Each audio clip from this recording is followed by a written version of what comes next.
Good morning! Magandang Sabado po ng umaga sa ating lahat at ako po ay nagpapasalamat sa ating Panginoon at nagising tayong muli sa isang umagang puno ng pag-asa. At dalangin ko na sa umagang ito ay tayong lahat ay nasa malusog na pangangatawan at pag-iisip. Welcome to 11:43 DZMR para sa ating programang Usapang Pangkalusugan. Ang himpilan nito ay naririnig mula sa Sefton Village, Divisoria, Santiago City, Isabela. My name is Dr. Jennifer Gatiwan C., your program host, at pag-usapan natin sa araw na to ang kondisyon na may kinalaman sa kapansanan ng intellect sa isang tao. Ang araw po na February 14 to 20 ay tinatawag po na Intellectual Disability or ID Week. Dati-dati ay tinatawag po itong Retarded Children's Week, pero ang salitang mental retardation ay hindi na po ginagamit ngayon. At majority po ng health institution all over the world, ang ginagamit na pong salita ay yung tinatawag, ang term ay intellectual disability. Dahil hina-highlight nito yung mas malaking scope, no, tungkol sa katotohanan ng tinatawag nating intellectual challenges.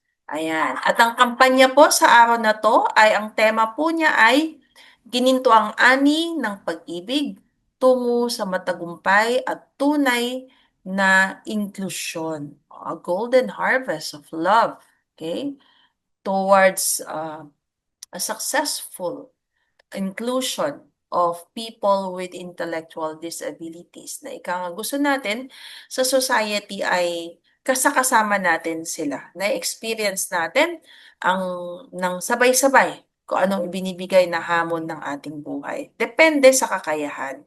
Ayan. So, etong linggong ito, of course, we aim to promote awareness, kaalaman, at ma-appreciate po natin ang kanilang mga kakayahan at ang pwede nilang ma-contribute. Okay?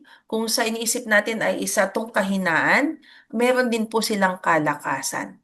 Okay? May mga regalo ang Panginoon sa kanila na pwede din pong maging contribution sa ating community, sa ating society at pwede po silang magkaroon ng tinatawag na meaningful participation.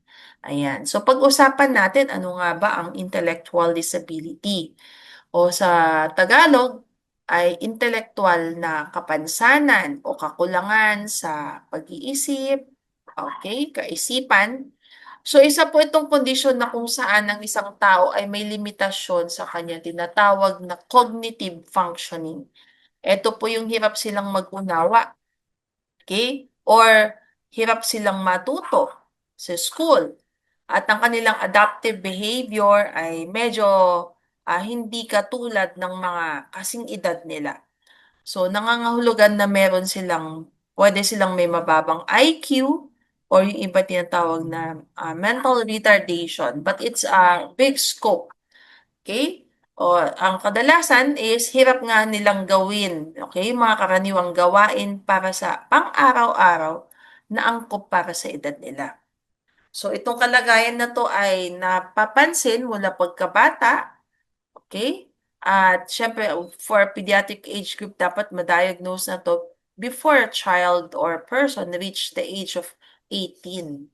Ayan. Dahil dala-dala na ito sa kanilang paglaki. At dahil doon nagdudulot ito ng hamon sa kanilang buhay patungkol sa pag-unawa, pag-aaral at pakikihalubilo sa kapwa-tao. Ayon sa research, sa buong mundo meron daw around 1.3% na naapektuhan ng intellectual disability.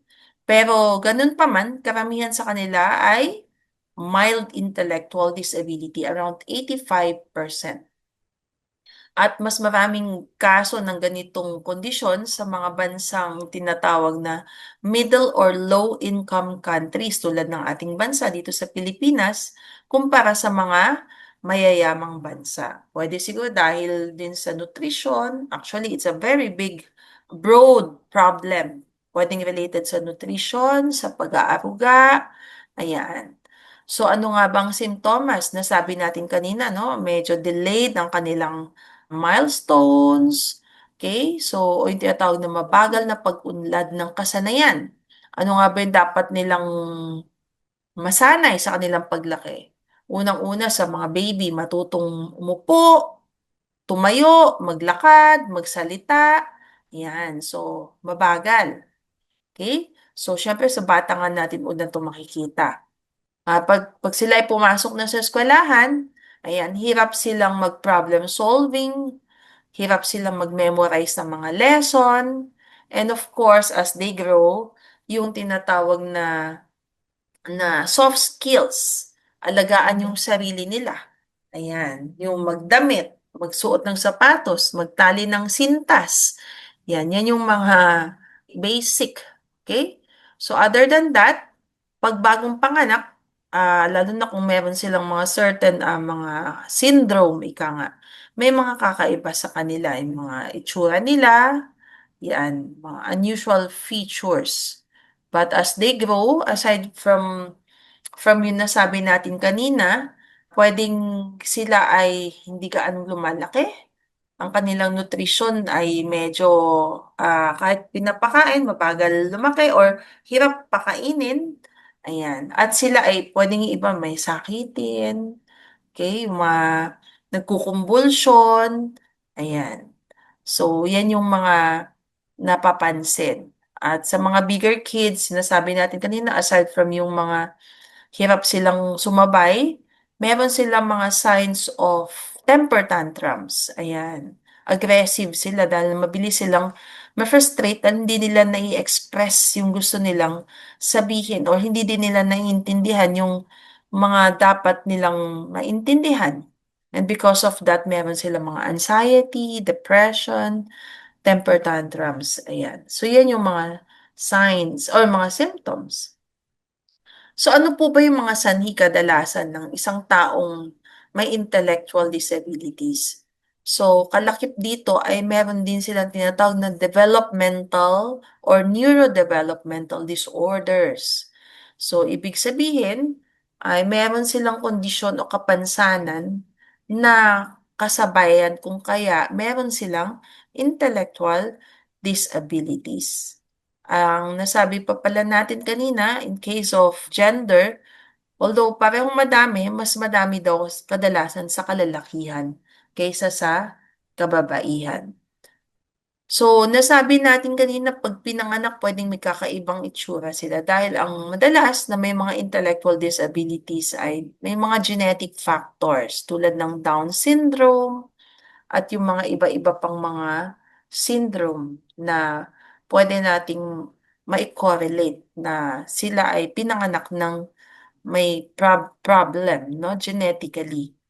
Kung minsan naman, sila ay na-expose sa mga iba't ibang sakit. Pwedeng infection, brain infection, injury, or tumor, or poisoning. Ayan. So, maraming factors na makaapekto sa kanilang develop. Or ang isang ina ay naging biktima ng abuse or neglect or nineglect niya ang kanyang pagbubuntis at ang isang inang nagbubuntis pwedeng may bisyo or ikaw ay isang teenage pregnant woman na kung saan itinatago mo yung pagbubuntis, syempre yung pagdevelop ni baby ay naapektuhan. So, pwede siyang ipanganak na may kondisyong intellectual disability.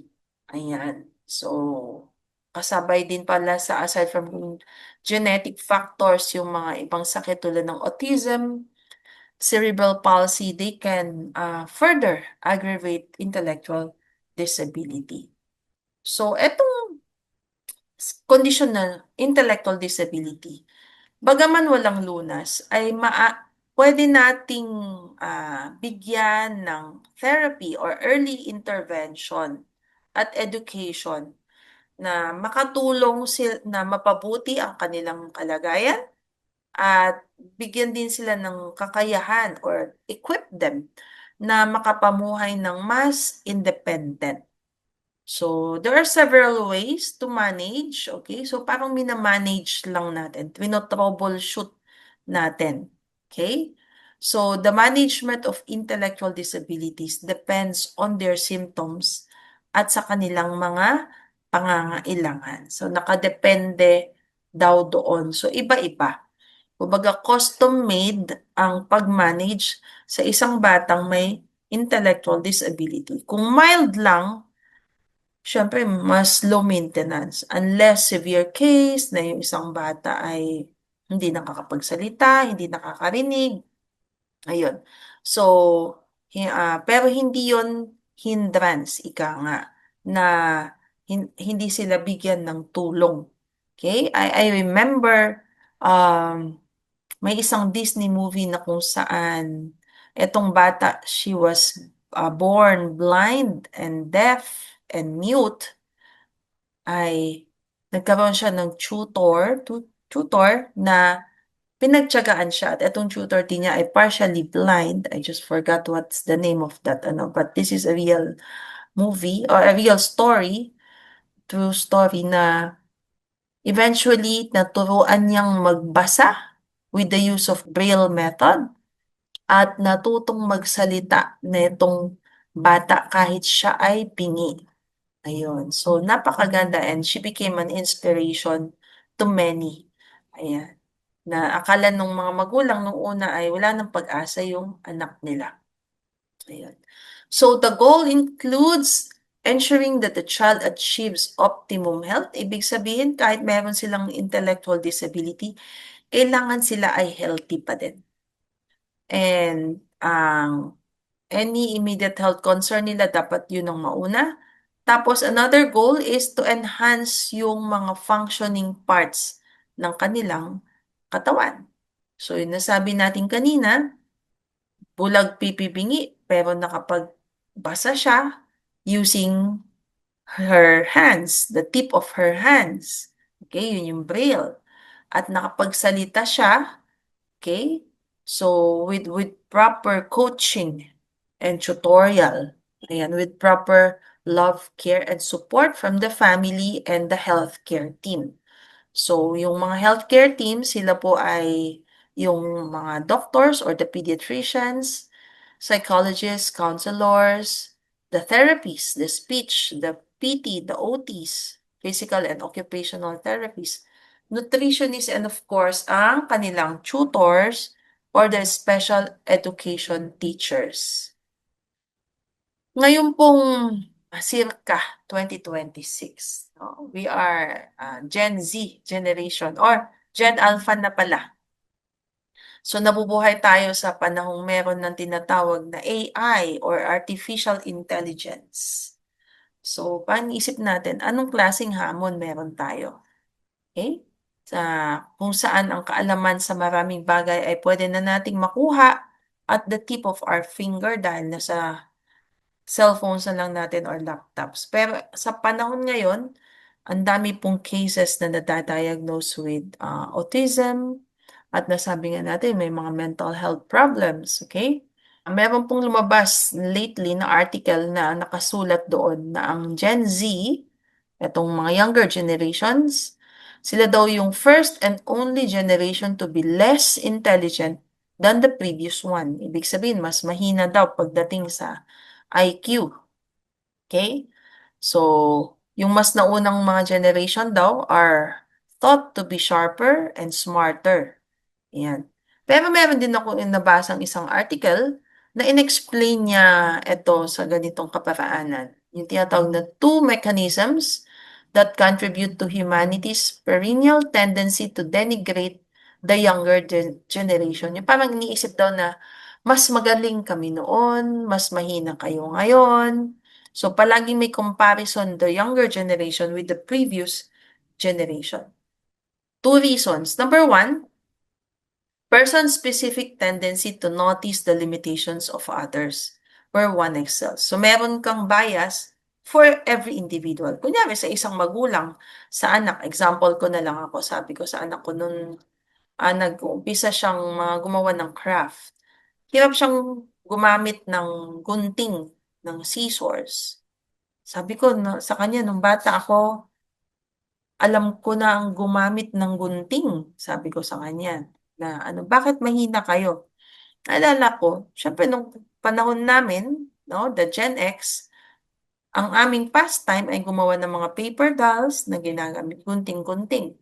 So sila ngayon, hindi nag-aano. So, yung soft skills nila ay hindi na-expose doon. But it doesn't mean mas magaling ako sa gunting compare sa kanya. Hindi lang siya na-expose. But eventually, nung natuto siya, pareho lang. Another is yung tinatawag nating memory bias, projecting one's current qualities onto the youth of the past. No, na parang ino-observe natin tong younger generation, we tend to compare our bias memory to the present. No? At napapaisip natin, parang mas magaling kami noon. So, meron tayong kinukote na kids these days o mga kabataan ngayon ay mas mahina kumpara noon. Pero, it's always the same. No? Na yun din yung sinabi ng mga mas nakatatanda naman sa atin noon. Now, we are living in an age of where technology is very much advanced, and some of the skills the older generation learned before are also no longer relevant. Yan, nasabi natin kanina, yung parang ako, yung paghawak ng gunting, no? Pero dahil nga doon sa technology na ang gumawa rin ay yung mga generation natin. No? Dahil sabi nga natin, di ba, yung if necessity is the mother of invention. Okay? So, nag-invent tayo para mas mapadali ang mga bagay-bagay.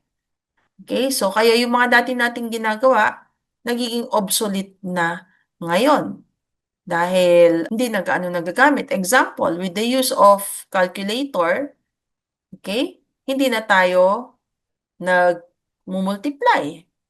With the use of digital navigation, yan yung mga ways, hindi na tayo gumagamit ng mga maps. Dahil itinuturo na, nasa cellphone na. Kumaliwa ka dyan. Sabi niya ganun, Tagalog pa or English. Ayan.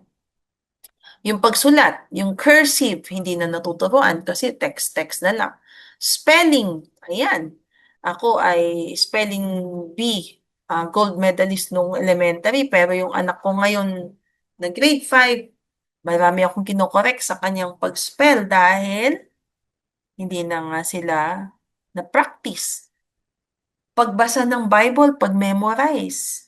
Kasi pwede mo nang i-Google. 'Di ba?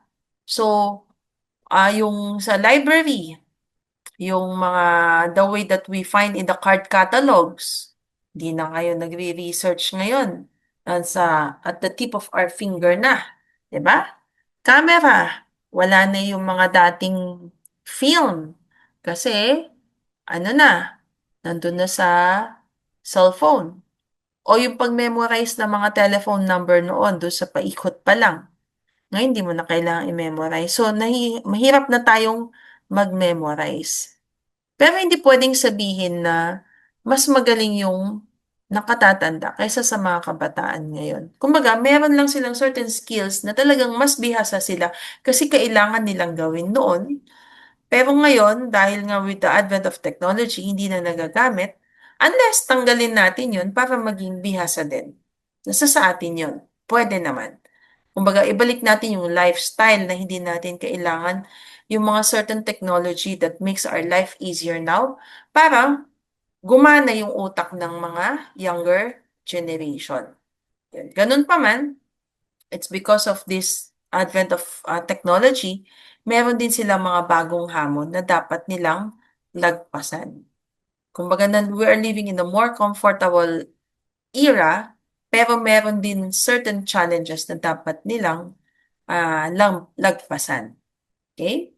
So, at the same time, mabalik tayo sa intellectual disabilities or the ID, etong AI generation or the artificial intelligence ay nagbubukas din ng maraming opportunities para makatulong sa mga taong may intellectual disability sa pamamagitan ng personalized teaching method or tinatawag nating assistive technology para mapabuti ang kanilang buhay, yung quality of life nila.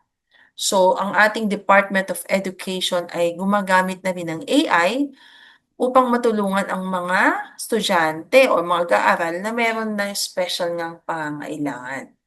Una dito ay yung tinatawag na personalized learning.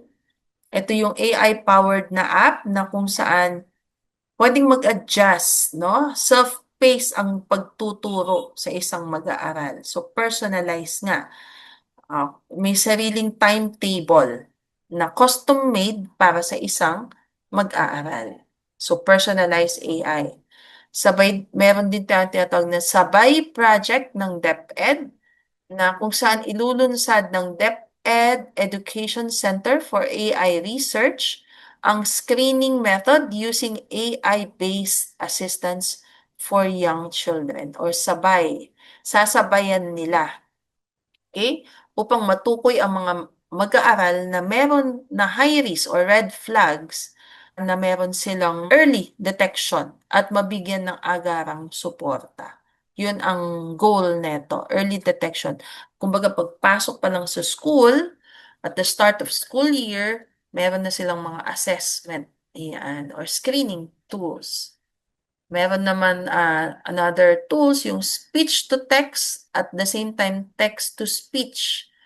Hirap makipag-communicate through text, ayan, baliktaran, para mas mabilis magkaunawaan. Ito yung dun sa may mga dyslexia, hirap magbasa.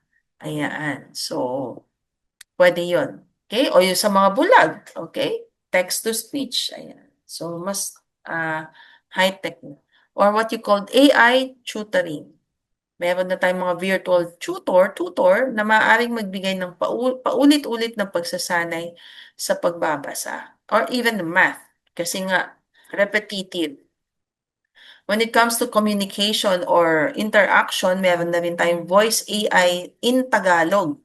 Ayan, so isa siyang AI voice agent na nakakapagsalita at nakakaunawa ng Tagalog. Ayan, so hindi ka na mahihirapan. Ito yung mga communication aids. Even for those mga bingi or mute, deaf mute, meron na rin mga communication aids for them para matulungan sila sa kanilang everyday needs. Meron, at the same time ngayon, meron tayong tinatawag ng mga virtual assistants tulad nila Siri, Alexa, sila Google, na pwedeng makatulong. Pwede siyang mag-remind kung sa ikaw ay may maintenance medication o kailangan mo na uminom ng ganito. So, ito yung mga inilulunsad na sa pamamagitan ng mga AI technology. Yan, mga smart home security, and even sa pagsusulat, meron din tinatawag na iSulat. Okay, binuo to ng DOST at ng UST, University of Santo Tomas, ang iSulat. Isa siyang AI-powered software na nagsusuri sa sulat kamay pa lang. Matutukoy na kung ang isang bata o estudyante ay may signs ng tinatawag nating cognitive disorder. For the parents and the teachers, meron din na-release ang DepEd na tinatawag na Inclusive Learning Resource Centers. So, i-convert ng DepEd ang mga SPED centers para maging Inclusive Learning Resource Centers na gagamit ng AI upang mapadali daw ang pagtuturo. At dahil doon, mababawasan na yung mga stigma. Meron din mga AI tools na nagbibigay ng discrete or secret na tulong para hindi na rin gaano napapansin na may intellectual disability dahil nga sila included na sa regular school, so hindi sila mabubuli. Okay? So mahalagang paalala lang po, ang AI ay isang supplement at hindi ito yung kapalit talaga ng personal, intentional na gabay ng mga magulang, guro at specialists. So layunin ng AI ay ang maging inclusive ang lipunan at hindi mapag-iwanan ang sinuman.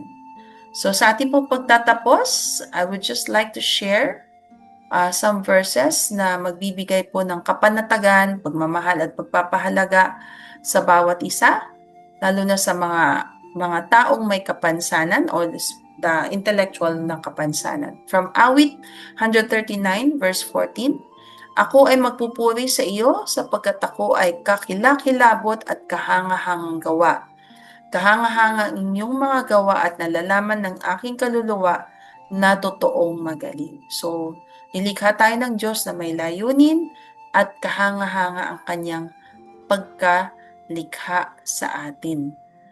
So, pinaalala ng verse na ito na ang Diyos ang lumikha sa bawat tao, may kapansanan man o wala, hindi nagkakamali ang Panginoon. May layunin siya kung bakit nilikha niya tayo in a special situation. Binibigyan din niya dito ang bawat tao ay mahalaga sa Diyos at hindi nakadepende sa kanyang kakayahan. Ang layunin ng mga tao may kapansanan ay sumasalamin sa pag-ibig at katangian ng Diyos sa napakaraming paraan. Madalas sila yung nasa maselang kalagayan, okay? Pero lalo nilang nararamdaman ang nag-uumapaw na pagmamahal ng Panginoon dahil binibigyan sila ng pagkakilanlan ng Panginoon. Hindi ibig sabihin mas mahina ka ay wala ka ng kwenta. Okay? So, sa ating may mga kamag-anak na may kapansanan, okay, dapat ipakita natin na yung pagmamahal ng Diyos sa kanila ay pareho lang sa mga walang kapansanan. Dahil mahalaga ang bawat tao sa lipunan, okay, doon natin mas makikita ang pagmamahal ng Diyos sa sangkatauhan dahil lahat tayo may kapansanan. Ito yung tinatawag na sin, di ba? O lahat tayo ay kumpara sa holiness and perfection ng Panginoon, hindi natin siya mapapantayan. Pero siya yung umunawa, siya yung nagmahal, siya yung nagpakumbaba, naging tao, nagkatawang tao upang maranasan niya kung ano yung nararanasan natin at ipakita niya sa atin na may pag-asa. At balang araw, etong kapansanan na to sa bagong mundong ibibigay ng Panginoon sa kanyang pangako ay mawawala lahat ng ito. Sa bandang huli ay mahalagang magpakita ng pag-unawa at malasakit sa mga taong may ganitong kapansanan at iwasan natin yung mga salitang nagmamaliit sa kanila. Ayun. So, dito po nagtatapos ang ating programang Usapang Pangkalusugan. Nawa sa sandaling panahon ay may naibigay tayong linaw at mahalagang impormasyon tungkol po sa ating paksa sa araw na to. And again, I'm your host, Dr. Jennifer Gatiwan C. Samahan niyo po ako ulit sa susunod na Sabado. Dito lamang po sa ating programang Usapang Pangkalusugan, 1143 DZMR, a proud member of KPP. Ating tandaan ang ating kalusugan ay kayamanang di mapapantayan. Happy weekend po sa ating lahat!